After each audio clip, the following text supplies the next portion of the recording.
자, 다른 조직적 활동은 뭐가 있냐면 바로 애국개봉운동이라는 게 있습니다. 이 애국개봉운동은 러일 전쟁, 러일 전쟁을 전후해서 본격적으로 활성화됩니다. 그러니까 잘 보시면 알겠지만 여러분들 이게 러일 전쟁이 굉장히 분기점이 돼요. 러일 전쟁에서 일본이 승리하면서 우리가 일본의 영향력으로 급속히 빨려 들어가거든요.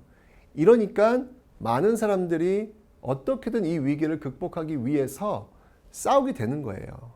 그 모습들이 나오게 되는 겁니다. 그래서 러일 전쟁을 기점으로 해서 굉장히 이렇게 싸우는 모습들이 굉장히 활성화되는데 그 중에 하나가 또 이 애국개봉 운동이다라는 거예요. 자, 그러면 애국개봉 운동이 뭐냐 말이에요. 이 애국개봉 운동은 여러분들 어디에 영향을 받냐면 바로 이 사회 진화론,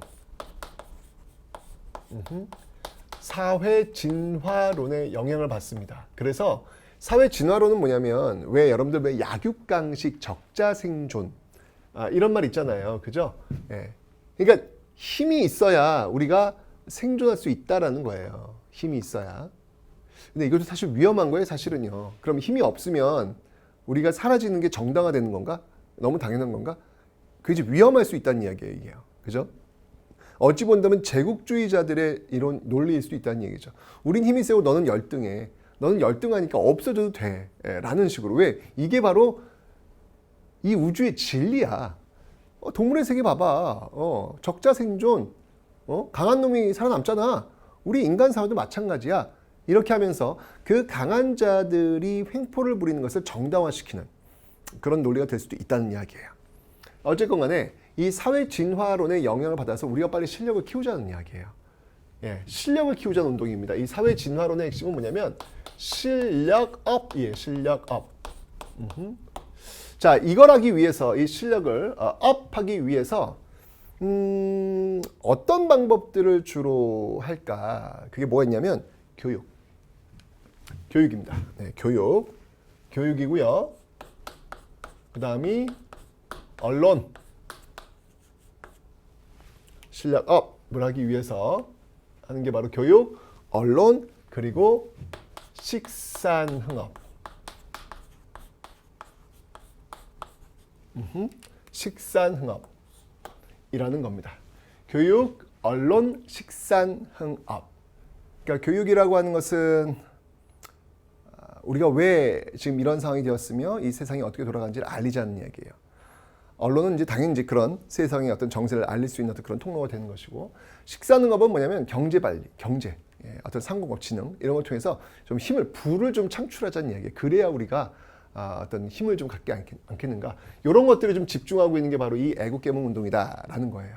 자, 그렇다면 어떤 단체가 어떤 활동을 했는지 한번 살펴보도록 하겠습니다. 쭉 가가지고 여러분들 이 러일 전쟁 기점으로 한번 가봐야 되겠습니다. 쭉 가서요. 러일 전쟁 기점.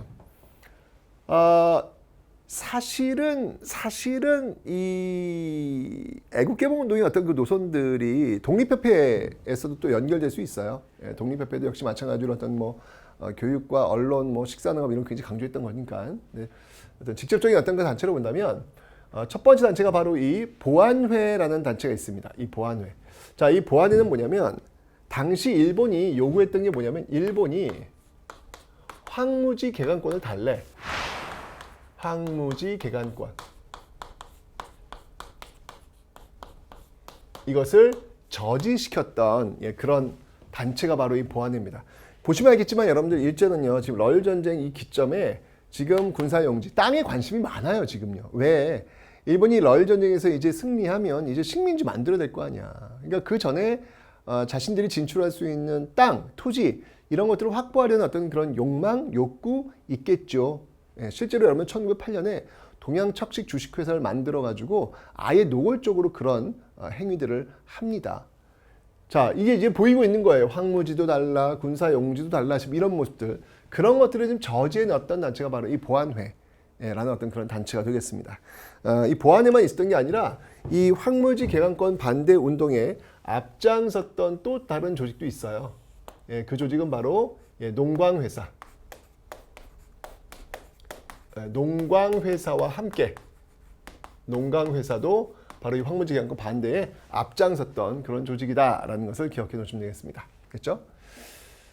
자, 그 다음에 이제 이 애국개몽 운동의 좀 대표적인 조직들이 이제 등장을 하는데 그 중에 하나가 바로 이 헌정연구회라는 것이 있습니다.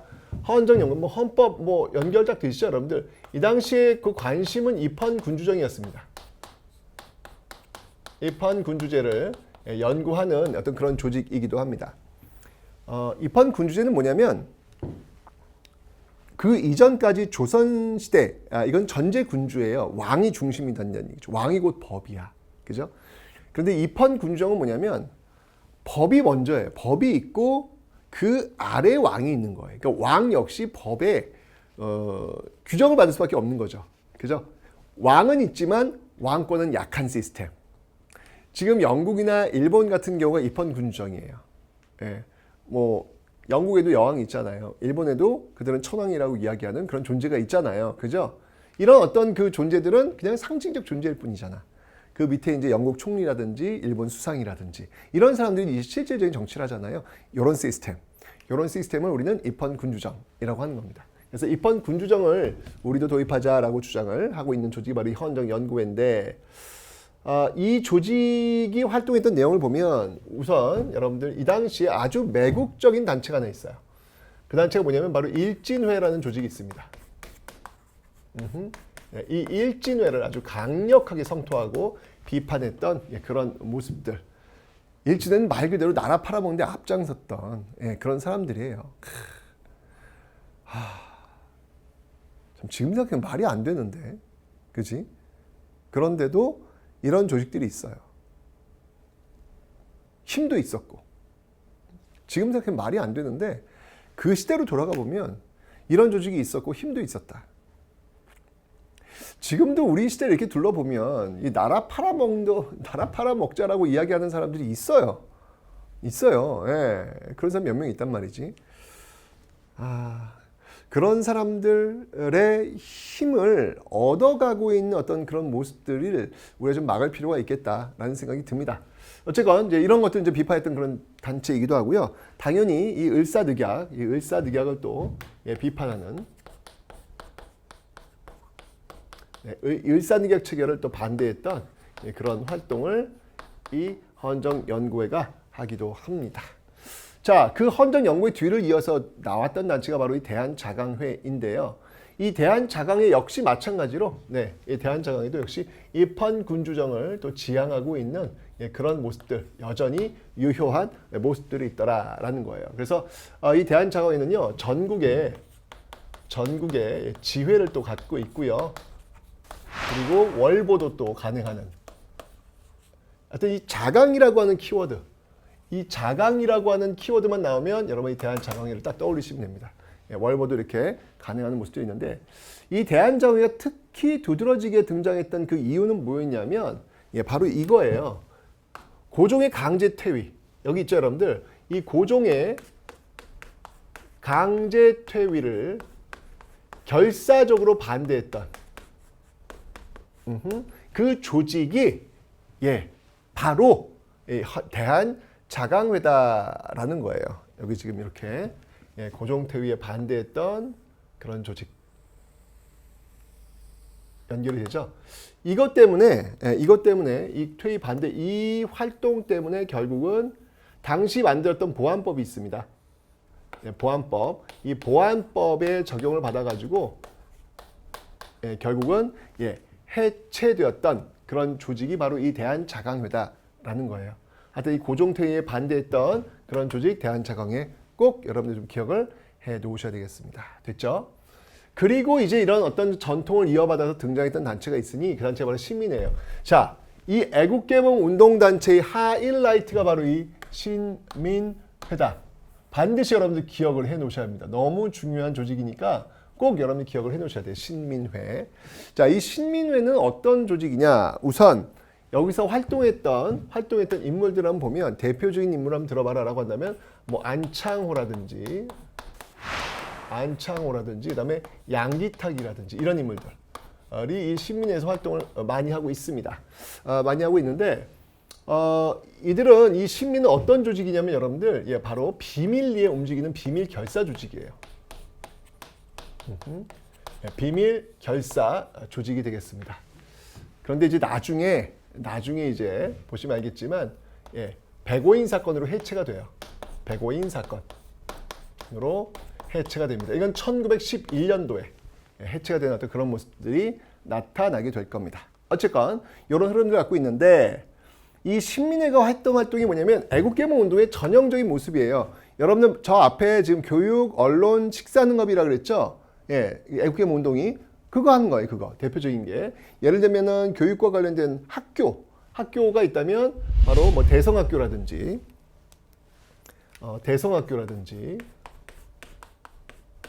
그다음이 오산학교, 이런 학교를 세워서 교육 사업을 담당하고 있습니다. 특히 이제 안창호 같은 경우가 바로 이 또 대성학교와 관련이 있죠. 제가 대성학교 출신이잖아요. 제가 대성학교 출신이라서 저는 사실은 대성고등학교에 들어갔었는데, 저기 은평구에 있는 대성고등학교예요. 있는데 저는 그 학교가 바로 이 애국개몽 운동의 산실 대성학교라고 저는 생각을 했죠. 그래서 굉장히 자랑스럽게 믿고 있었는데, 나중에 보니까 이름만 같은 학교더라고요. 이름만. 왠지 모르게 그때 갖는 그 어떤 그 뭔가 이렇게 좀 이렇게 약간 이렇게 창피하지? 라는 그런 느낌. 왜냐면 우리 학교가 저 안창호 선생님, 왜냐면 우리 학교 갔는데 대성고등학교인데 안창호 선생님 계신 거예요. 그래서 그 맞네. 대성학교 안창호 선생님 우리 학교 맞네라고 생각을 했더니, 근데 뭐 대한민국에 있는 대부분의 학교에 안창호 선생님 그 액자 다 있더라고요. 보니까 워낙 교육 사업을 워낙 많이 하신 분이라서, 그래서 관련이 없었구나라는 거. 평양입니다. 평양에 있는 대성학교, 오산학교 기억하시면 되겠습니다. 그 다음에 여러분들 그 식사능업과 관련해서는 또 이런 조직들이 있죠. 바로 회사들, 자기회사, 도자기 만드는 이 자기회사라든지, 그 다음에 태극서관, 책 판매 뭐 이런 것들, 또 책을 어떤 출간하는 이런 태극서관, 이런 어떤 조직들이 지금 있더라. 또 양기탁 같은 경우는 또 대한매일신보 언론사를 또 움직이고 있었거든요. 그러니까 다 연결되고 있는 어떤 그런 모습들이에요. 그런데 이 신민회가 바로 이런 애국개몽 운동을 하는 조직에 머무르지 않고 굉장히 좀 독특한 특징을 갖고 있는 이유가 있어요. 그 이유를 좀 아셔야 돼요. 이게 중요한 거야. 이 신민회는 바로 이런 애국개몽 활동뿐만 아니라 다른 활동도 해요. 자, 먼저 여기에 지향하고 있었던 정치 체제가 뭐였냐면 공화정입니다. 공화정을 지향했고요. 입헌군주정이 아니야. 그 앞까지는 사실은 입헌군주정이었거든요. 근데 이제는 공화정이야. 공화정이라 하면 왕이 없는 거예요. 이제는 국민들이 대표를 뽑아가지고 그 대표에게 권력을 위임하는 그런 형태가 되는 것이죠. 지금 우리가 Republic of Korea잖아요. 대한민국 공화국이잖아요. 우리가 딱 지금의 형태, 이 형태를 지금 주장하고 있는 조직이 바로 이 신민회다라는 것이죠. 공화정. 그 다음에 여기가 참 독특한 게 뭐냐면 바로 국외 독립운동기지. 이 국외 독립운동기지를 세우려고 했다라는 거예요. 국외 독립운동기지. 그러니까 이건 뭐냐면 무장투쟁을 준비한다는 이야기예요.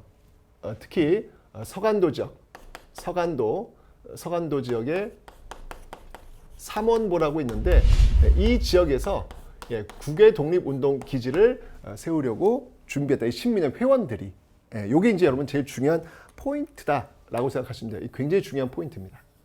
국외 독립운동기지를 세우려고 했다라고 하는 거. 이게 이제 다른 애국개몽 운동과의 차이예요. 왜냐하면 여기는 지금 무장투쟁도 준비하고 있는 거잖아요. 실력만 키우는 게 아니라 무장투쟁도 준비하고 있는 어떤 그런 모습들이 있기 때문에 굉장히 신민회는 여러분들 꼭 좀 기억을 해 놓으셔야 됩니다. 굉장히 시험이 잘 나와요. 특히 일제강점기 1920년대에 신간회라는 조직이 있어요. 그 신간회라는 조직하고 늘 비교하면 시험이 잘 나와. 이름도 비슷하잖아. 그죠? 근데 구한말이라 하면 대한제국 말기라는 얘기인데요. 바로 구한말이라면 러일전쟁 이후를 얘기합니다. 그 구한말 애국개몽 운동단체가 신민회고, 신간회는 1920년대 좌우합작운동, 즉 민족유일당 운동의 결과물이다 라고 하는 그 차이점들 여러분이 좀 꼭 기억하시면 되겠습니다. 됐죠? 네. 신민회 기억하시면 되는데, 바로 이런 흐름들 있잖아요. 뭐 교육을 하자, 언론하자, 식사능업하자, 이런 어떤 그 애국개몽 운동의 흐름은 쭉 연결돼가지고 이제 일제강점기에는요, 바로 이렇게 실력 양성 운동으로 또 연결된다라고 하는 사실. 실력 양성 운동으로 연결된다고 하는 사실도 여러분들 좀 이 전투에 계속 이어가고 있는 거예요. 아시죠, 여러분들? 자, 우리가 지금 국권 피탈기 과정 속에서 우리의 실력을 좀 키우면서 힘을 좀 키우자라고 하는 여러 조직들의 흐름을 봤어요. 자, 근데 이런 조직만 있는 게 아니에요. 또 있어요. 이 조직은 여러분들 지금 싸우자는 거예요. 지금 실력을 키울 때가 아니라 우리가 지금 나라가 지금 망하고 있는 상황인데 언제 실력 키우고 있어? 싸우자라는 거예요. 자, 어떤 모습들인지 한번 살펴보도록 하겠습니다.